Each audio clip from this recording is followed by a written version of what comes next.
Hello, and thank you for tuning in for the first evening news in the month of March. I'm Joyce Murrell reporting for 18 WJTS. An alleged near-decade-long scheme to embezzle more than $150,000 from a Jasper healthcare nonprofit caused a federal grand jury to indict 61-year-old Michelle Rose of Jasper on 12 counts of wire fraud and 12 counts of forging checks. Although the name of the organization Rose embezzled from was not named in the attorney's office press release, an article posted on the Memorial Hospital and Healthcare Center website mentions Michelle Rose as the medical staff coordinator.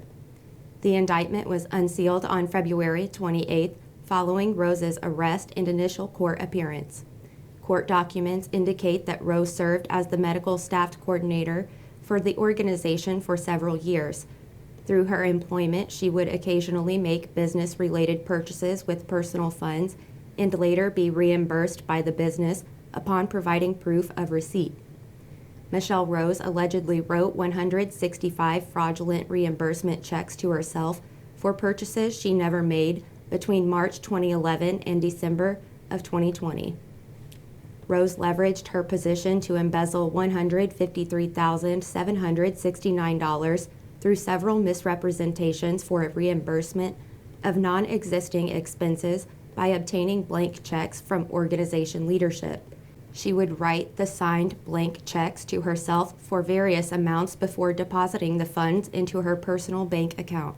Michelle Rose concealed her embezzlement by omitting the fraudulent reimbursement request from the organization's leadership.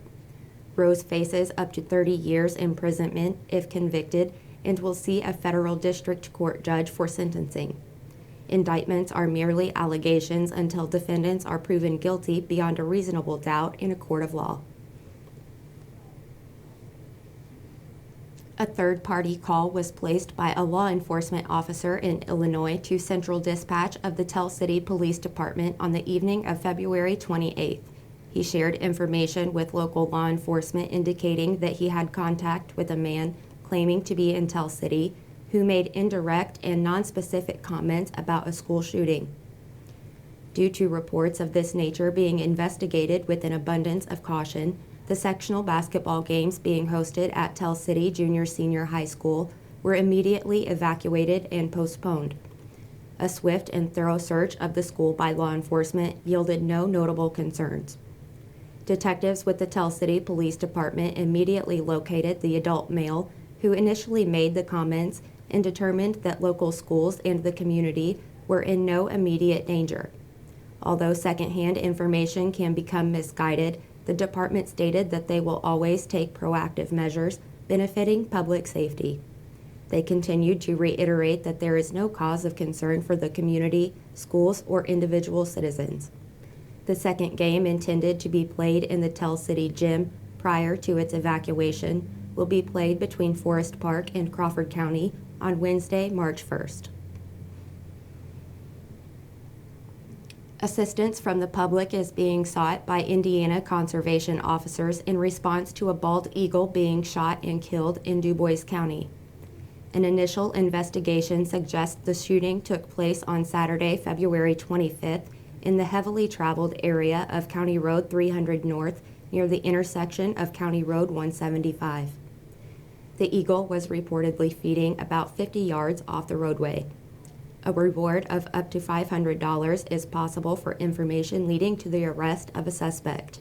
If you have information about the incident, please contact District 7 DNR Law Enforcement Headquarters at 812-789-9538 or 1-800-TIP-IDNR.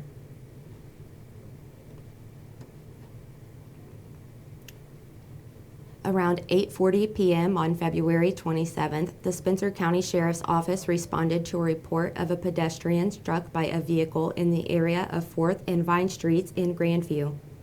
The investigation revealed that 27-year-old Alec Meredith of Rockport stated he was westbound on 4th Street, west of Vine Street. He stated that he did not see the pedestrian until after striking him in the travel portion of the roadway. The pedestrian has been identified as 61-year-old Ronnie Newton of Grandview. Mr. Newton was transported to the Owensboro Health Regional Hospital where he is being treated for serious injuries. The driver is cooperating with the investigation. Sergeant Dunsworth, along with Deputy Hagan and Deputy Harper, are investigating the crash and participating in the reconstruction with the assistance of Trooper Watson. Assisting agencies involved include the Spencer County Sheriff's Office, Indiana State Police, Grandview Fire Department, Christney Fire Department, Spencer County EMS, and Spencer County Dispatch. The DuBois County Community Foundation kicked off the year with $22,000 in grants from the Fund for DuBois County, their unrestricted endowment pool. This fund allows to respond to the ever-changing needs in our community. Christ the King Parish received a $10,000 grant for the preservation of the Chapel of Our Sorrowful Mother, made possible by the Fund for DuBois County and the Ferdinand Community Endowment.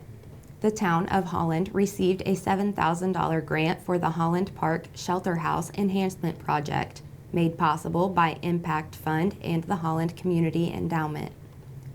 Youth First received a $5,000 grant for Holy Trinity's social worker position, made possible by the Fund for DuBois County. Congratulations to these nonprofit partners working hard to strengthen DuBois County. A bill authored by State Senator Mark Messmer that would authorize the City of Jasper to adopt a 1% food and beverage tax passed the Senate on Monday by a vote of 46-3. Senate Bill 428 would allow Jasper to fund a sports and aquatic center in the city. Similar taxes have been implemented in 53 other communities throughout Indiana. Messmer happily offered his support for Senate Bill 428, citing the investment the proposed sports and aquatic center would be to the quality of life in the community. He also noted the additional recreational opportunities the center would offer families year-round. The bill also authorizes the town of Maryville to establish a food and beverage tax to pay for an 18,000 square foot addition to the Dean and Barbara White Community Center. The bill now moves to the Indiana House of Representatives for further consideration. Legislative calendars, agendas, vote tallies, live streams, and proposed legislation can be viewed online by visiting iga.in.gov. We'll be right back with a check of the weather, followed by Kurt Gutzel with sports.